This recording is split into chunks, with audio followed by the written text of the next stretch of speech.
స్వాగతం. 24 గంటలు కాదు, ఒక్క సెకండ్ లో మీ ముందుకు. చూస్తూనే ఉండండి నిరంతరం వార్త ప్రసారాలు. హిందూ వ్యవస్థలో సమానత్వం రావడానికి పునాదులు పడతాయి.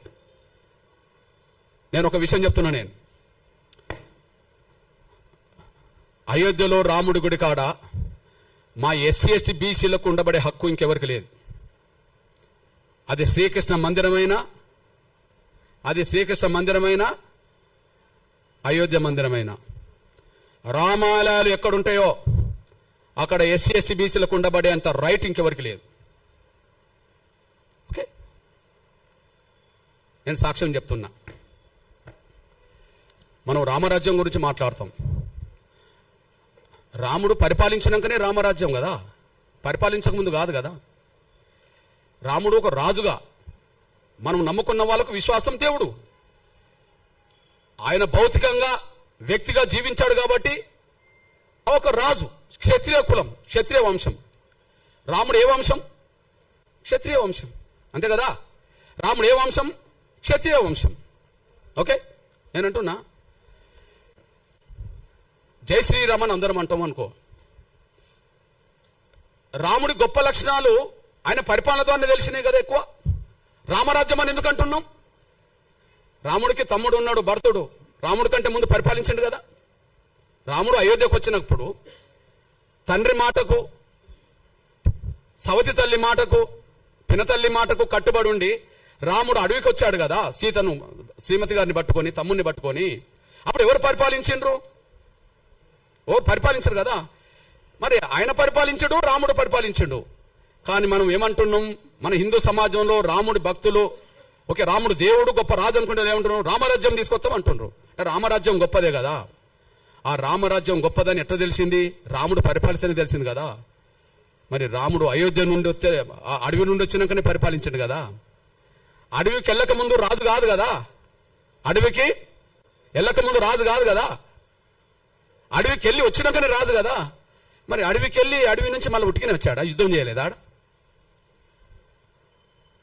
యుద్ధం జరిగిందా లేదా? రామారావణ యుద్ధం జరిగిందా లేదా? ఆ యుద్ధంలో గెలిస్తే కదా రాముడు రాజు అయింది. మళ్ళా ఆ యుద్ధంలో గెలిస్తే కదా అయోధ్యకి వెళ్ళింది. గెలిచినాక కదా అయోధ్యకి వెళ్ళింది. అయోధ్యకి వెళ్ళినాక కదా మళ్ళీ రాజుగా పట్టాభిషేకం చేసింది. గెలవకపోతే ఓకే, గెలిచిండు. గెలవడానికి యుద్ధం జరిగింది కదా. ఆ యుద్ధం ఎక్కడ జరిగింది? అడవిలో జరిగింది కదా. ప్రధానంగా శ్రీలంకకు దక్షిణాది మధ్యనే జరిగింది కదా. మరి ఆయన సైన్యం ఎవరా? రాముడు సైన్యం ఎవరు? రాముడు సైన్యం ఎవరు? వానరులే కదా. వానరులు అంటే ఎవరు? అడవి బిడ్డలు కదా. అడవి బిడ్డలు అంటే ఎవరు? ఆదివాసులు కదా. ఆదివాసులు అంటే ఎస్టీలు కదా. అడవిలోనే యుద్ధం జరిగింది కదా. రాముడి సైన్యం 99% ఎవరు? రాముడికి తోడొచ్చిన లక్ష్మణుడు ఉన్నాడు సోదరుడిగా. కానీ రాముడికి అండగా నిలబడ్డది ఎవరిగా? సుగ్రీవుడు కదా. అడవి గిరిజన రాజే కదా. ఆంజనేయుడు కదా. సైన్యానికి నాయకత్వం వహించింది, యుద్ధం చేసిండు కదా. సైన్యానికి నాయకత్వం వహించింది ఎవరు? యుద్ధం చేసింది ఎవరు? ఆంజనేయుడు కదా యుద్ధం చేసింది. ఆంజనేయుడు ఎవరు? మరి ఆదివాసి కదా. సుగ్రీవుడు ఎవరు? ఆదివాసే కదా. రాముణ్ణి గెలిపియడానికి యుద్ధంలో ప్రధాన పాత్ర పోషించింది ఎవరు? వానర సైన్యం కదా. ఆ వానర సైన్యాన్ని గైడ్ చేసింది ఎవరు? జాంబవంతుడు కదా. ఆ వానర సైన్యాన్ని గైడ్ చేసింది ఎవరు? జాంబవంతుడు కదా. ఇది ఎక్కడి నుండి తీసుకున్నాం? ఇదంతా వాల్మీకి రామాయణమే కదా. ఇది ఎక్కడి నుండి తీసుకున్నాం? వాల్మీకి రామాయణం నుండి తీసుకున్నాం కదా. ఇప్పుడు మన సైన్యాన్ని, దేశ ప్రభుత్వాన్ని గైడ్ చేస్తున్నది ఎవరు చెప్పు? దేశంలో ఒక పెద్ద ఆయన అజిత్ దోవల్, అంతేనా? సైన్యాన్ని, ప్రభుత్వాన్ని గైడ్ చేసేది ఎవరు? అనుభవస్తుడు అజిత్ దోవల్. అజిత్ దోవల్ లాంటి పాత్ర రావణుడి యుద్ధ కాలంలో జాంబవంతుడు చేసిండని చరిత్ర ఉన్నది కదా.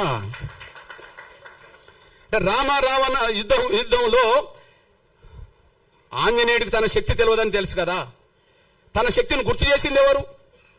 జాంబవంతుడు కదా. నువ్వు దాటగలవు, నువ్వు సముద్రాన్ని ఈదగలవు, దాటగలవు, నువ్వు వాయుపుత్రుడివి కదా, నువ్వు పోయి రాగలవు, సీత జాడ తెలుసుకోగలవు, అక్కడ ఉన్న వాస్తవాలు చెప్పగలవు, అక్కడి నుంచి మనం యుద్ధం చేయగలవు అని చెప్పింది ఎవరు? ఆంజనేయుడికి తన శక్తి స్వరూపుడని గైడ్ చేసింది ఎవరు, చైతన్యపరిచింది ఎవరు, ప్రోత్సహించింది ఎవరు? జాంబవంతుడు కదా.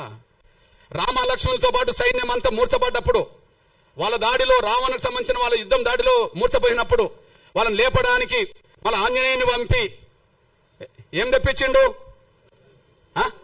మీరే చెప్పాలి. సంజీవిని తెప్పించింది ఎవరు? జాంబవంతుడే కదా. యుద్ధాన్ని నడిపించింది జాంబవంతుడు. యుద్ధంలో త్యాగాలు చేసింది వానర సైన్యం. వానర సైన్యానికి సంబంధించిన వాళ్ళు గిరిజనులు. రాముడి అయోధ్య దేవాలయం నుంచి మొదలుకుంటే రామ మందిరాల్లో నా గిరిజనులు లేకుండా, దళితులు లేకుండా వీళ్ళేందే పూజారి వృత్తి చేసేది? వాళ్ళు ఏమైనా యుద్ధంలో గెలిపించిన వాళ్ళ? యుద్ధంలో గెలిపించిన వాళ్ళ? యుద్ధంలో గెలిస్తే కదా రాజు అయింది.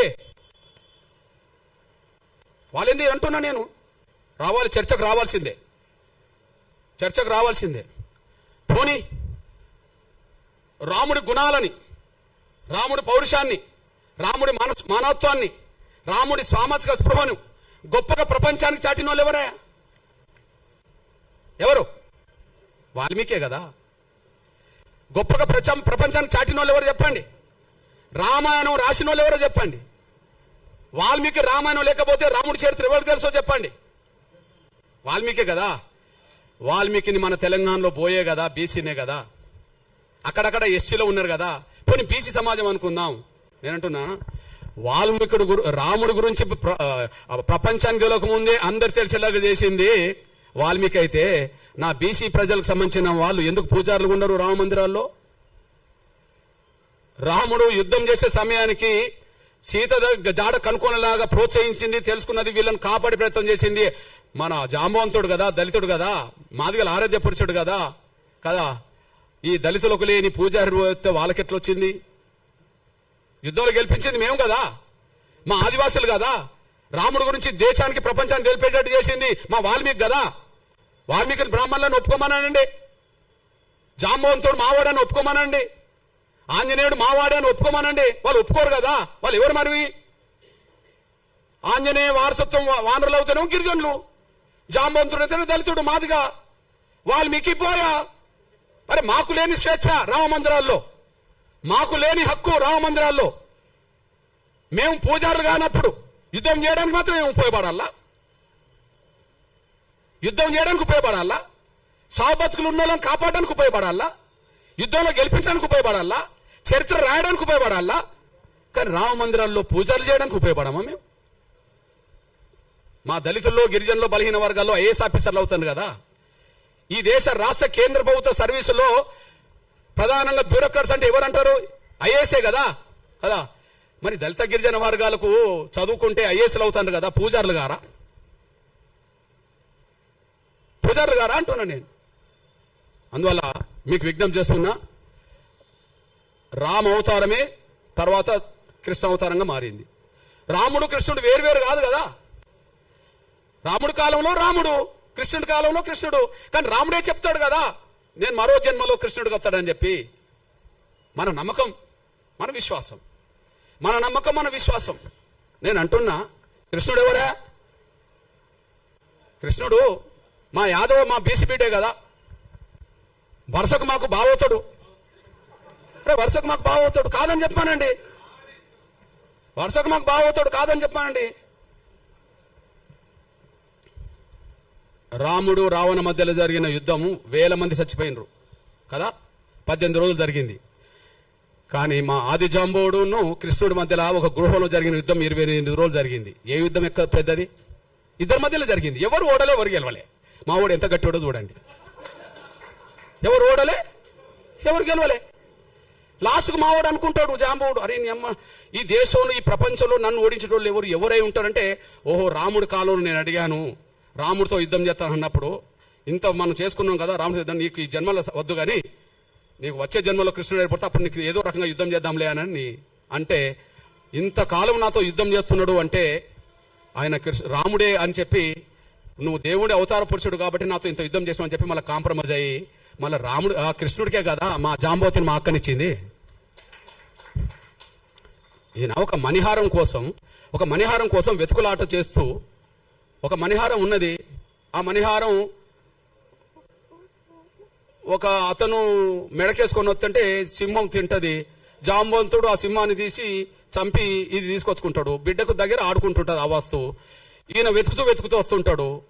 వెతుకుతూ జాంబవంతుడు కనిపిస్తాడు. జాంబవంతుడు కృష్ణుడి మధ్యలో యుద్ధం జరుగుతుంది. 28 రోజులు జరుగుతుంది. గుహలో జరుగుతుంది. యుద్ధంలో ఎవరు ఓడింది లేదు, గెలవలేదు. కాకపోతే మా జాంబవంతుడు అనుకుంటాడు, ఈ ప్రపంచంలోనే నాతో యుద్ధం చేసే వాళ్ళు ఎవరు లేరు. ఎవరైనా చేస్తుంటే దేవుడి రూపమే నా దగ్గరకు వస్తారు. కాబట్టి నేను గత జన్మలో నేను రాముడిని అడిగాను, కృష్ణుడికి వస్తాను. కాబట్టి కృష్ణుడు ఏంటంటే నేనే అని చెప్పి ఆయన చెప్పుకుంటాడు. అప్పుడు బహుమానంగా ఏమిస్తాడు మా జాంబవంతుడు? ఎవరినిస్తాడు? ఎవరినిచ్చి పెళ్లి చేస్తాడు?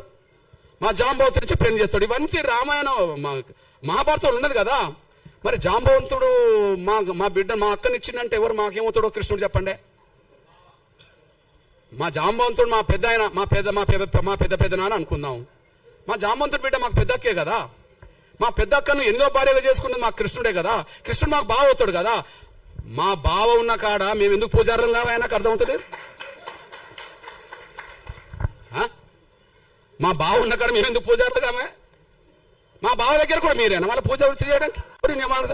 రాముణ్ణి గెలిపిస్తాం, రాముణ్ణి కాపాడుతాం, మళ్ళీ ఆయన దగ్గర ఉండొద్దు. మేము ఇటు పోవద్దు, ఆడు ఉండొద్దు. ఇది పెద్ద డ్రామా వీళ్ళది. ఎడిపోవద్దు, వీడు మతం మార్చుకోవద్దు, మళ్ళీ వీడు ఉండద్దు, ఈ పూజారి కాడికి రావద్దు. ఇది చెల్లదు. రాముడితో మాకున్న సంబంధాలు మీకెక్కడి? కృష్ణుడితో మాకున్న సంబంధాలు మీకెక్కడి? రాముడితో మాకున్న సంబంధాలు మీకెక్కడి? వాల్మీకి రామాయణ ప్రకారంగా. కృష్ణుడితో మాకుండబడే బంధుత్వం మీకెక్కడిది? మహాభారత పరంగా కదా. కేవలం కుల వ్యవస్థ ఉండడం వల్ల కుల వ్యవస్థ మొదలైంది. కుల వ్యవస్థ ఉండడం వల్లనే కుల వ్యవస్థ మొదలైంది.